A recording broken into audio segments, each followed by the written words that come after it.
Hello les scrap addicts, c'est Justine. On se retrouve aujourd'hui pour une nouvelle vidéo dans le cadre de mon partenariat avec Zibuline, la marque de scrapbooking de Laetitia. C'est une marque qui est française, je le rappelle, et vous avez dû voir précédemment du coup la vidéo où je vous faisais découvrir les nouveautés de ce mois de décembre, et nous avions notamment reçu ces deux magnifiques seaux donc de 30 mm pardon, de diamètre. J'adore, ils sont vraiment très très beaux. Et aujourd'hui, c'est ce qu'on va utiliser. On a la petite phrase ici qui est écrite « Il est temps de rallumer les étoiles » avec une toute petite étoile ici. J'aime trop. Il est vraiment magnifique. Donc je pense qu'on va utiliser celui-là, mais je suis pas à l'abri de bifurquer encore une fois sur autre chose en cours de route. J'ai déjà ma petite idée de ce que je vais vous proposer comme création. Aujourd'hui, on va se faire un petit marque-page avec son étui. Je trouve que c'est une bonne idée cadeau de Noël et que ça ne prend pas beaucoup de temps.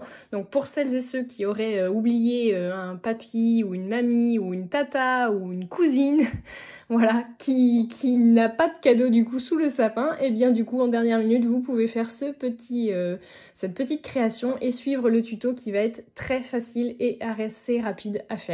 Vous allez voir qu'on va également utiliser la plastifieuse, mais c'est pas obligatoire, ne vous inquiétez pas, si vous en avez pas c'est pas grave. C'est juste que moi j'avais envie de l'utiliser. Donc j'ai ressorti mon papier de plastifieuse et vous allez voir qu'on va faire une petite technique que je n'ai encore pas montrée sur ma chaîne. Allez, c'est parti! Bien évidemment, j'ai choisi de faire ma pochette en couleur craft. On ne change pas les habitudes. Vous allez me prendre, on va faire le format ensemble. Vous allez me prendre un premier pli. Alors du coup, moi je vais partir sur...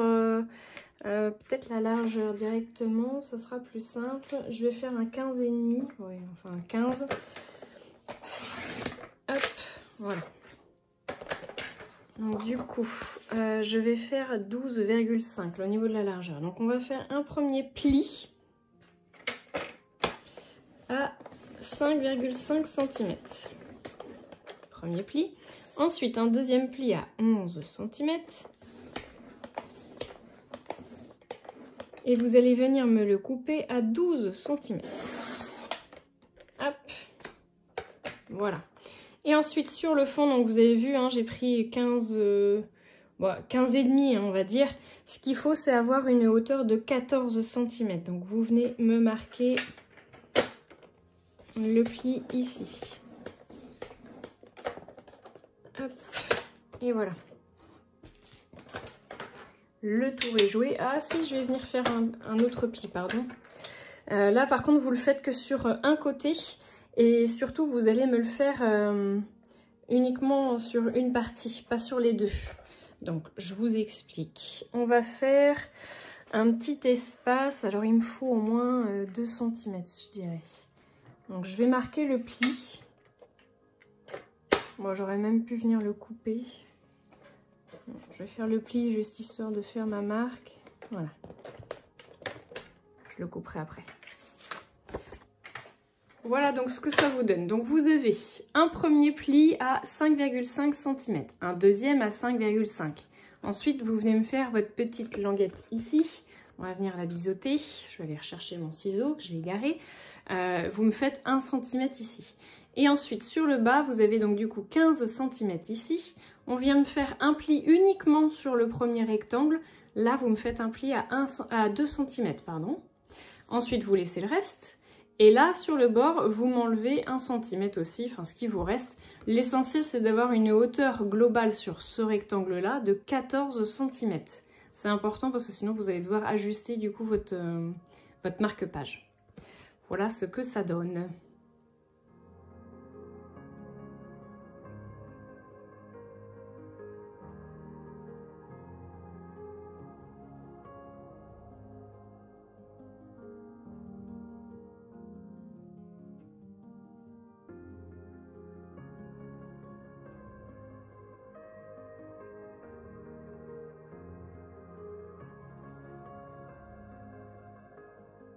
Donc, une fois que vous avez marqué tous vos plis, on va venir faire notre petit repère ici pour venir découper ce qui reste, hein, parce que clairement, c'est pas hyper joli. Donc, hop, on vient couper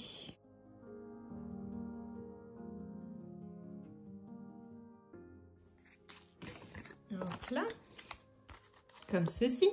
Et ensuite, je vais venir faire une petite encoche ici de 3 cm,5 cm.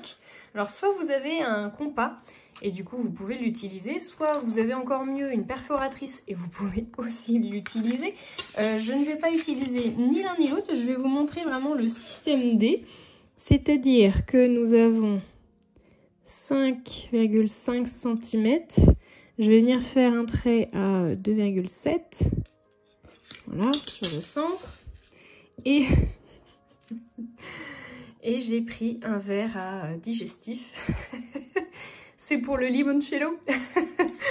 Vous buvez ce que vous voulez dedans, hein, mais nous on s'en sert pour le limoncello. Et vous voyez, du coup, il est juste au-dessus au niveau de la dimension que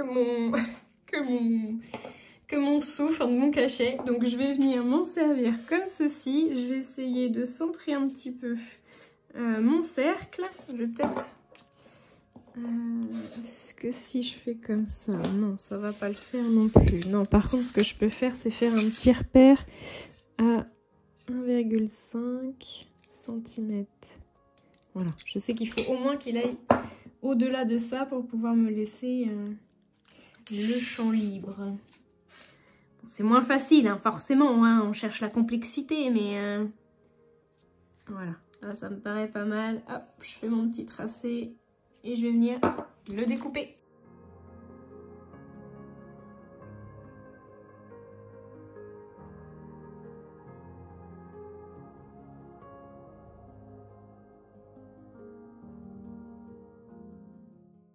Et voilà. Allez. Alors, je suis venue découper ma feuille à plastifier dans les bonnes dimensions puisque je veux un petit marque-page de 5 cm par 12 cm. Je vais venir faire le petit tamponnage. Pour ça, j'ai choisi d'utiliser la planche de tampon de chez Cannelle et Citron, une des nouveautés que j'ai choisi du coup récemment. Donc vous avez dû voir d'ailleurs le tuto, la vidéo unboxing la semaine dernière.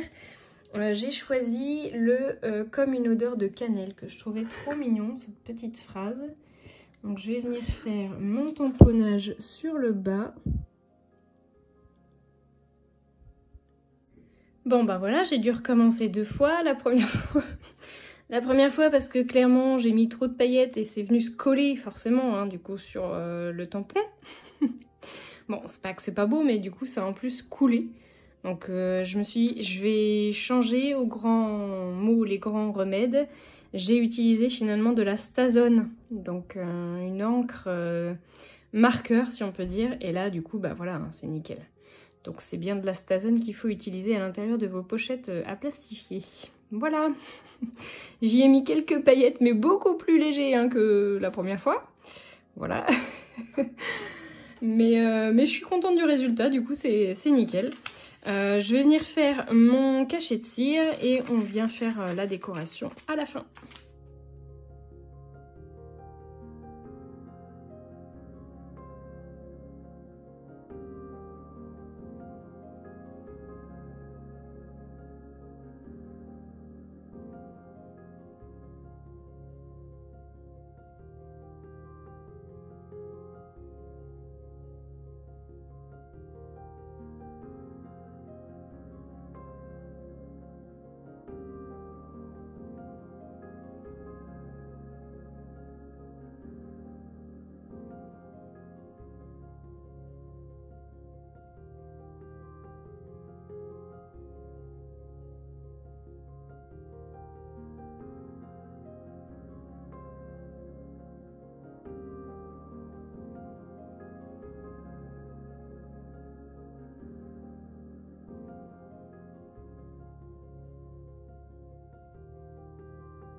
Et voilà, notre petit ensemble marque-page étui est fait.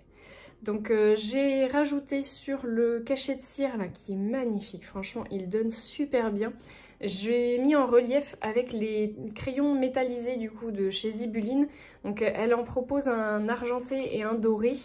Donc l'argenté donne comme celui-ci. J'ai dû passer les doigts dessus je pense parce que j'ai un petit peu effacé là. Je remettrai un petit coup. Mais je trouve que du coup la phrase elle ressort vraiment très bien. Comme il y a de l'espace au centre, du coup, j'ai pu recoller une petite fleur qui m'a servi ici. Je suis venue y mettre un petit cœur de drops de chez Nouveau. Donc là également. J'en ai mis un petit peu partout ici aussi. J'en ai mis là parce que Mélanie, c'est ce qu'elle fait du coup, la créatrice de Cannelle et Citron. C'est ce qu'elle avait fait du coup sur sa présentation et je trouvais que c'était plutôt mignon. Donc j'ai repris l'idée. Et puis j'ai rajouté un petit tampon passeuse d'histoire qui est une planche de tampon de chez Happy Little Fox qui porte le même nom hein, que le tamponnage que je viens de faire. Donc je trouve que ça donne vraiment très bien. Le cachet de cire, il est vraiment magnifique. Donc je trouve qu'il est plutôt bien mis en valeur. Mon fils l'a regardé, il m'a dit oh, on a l'impression qu'il est rattaché à rien, enfin qu'il n'y a rien autour du coup. Bah, je dis si, regarde, il y a le marque-page avec. Franchement, j'aime beaucoup. Alors moi, j'adore ce qui est transparent et j'avoue que bah voilà, c'est pile poil dans ce que j'aime. Donc j'ai fait ça à mon goût à moi. Dites-moi ce que vous en avez pensé du coup. Et puis je vous ai fait aussi l'exemple de l'autre cachet qu'on avait reçu, hein, du coup l'autre nouveauté. Et cette fois, j'ai passé le crayon doré. Regardez comment ça donne trop bien. J'adore. Je trouve ça vraiment chouette. Avec le rouge et le doré, ça fait vraiment bien Noël. Voilà, bah écoutez, j'espère vraiment que ça vous aura plu, que ça vous aura donné peut-être des idées à faire ou à refaire. Je vous fais de gros bisous à tous et je vous dis à très bientôt pour de nouveaux tutos. Ciao tout le monde!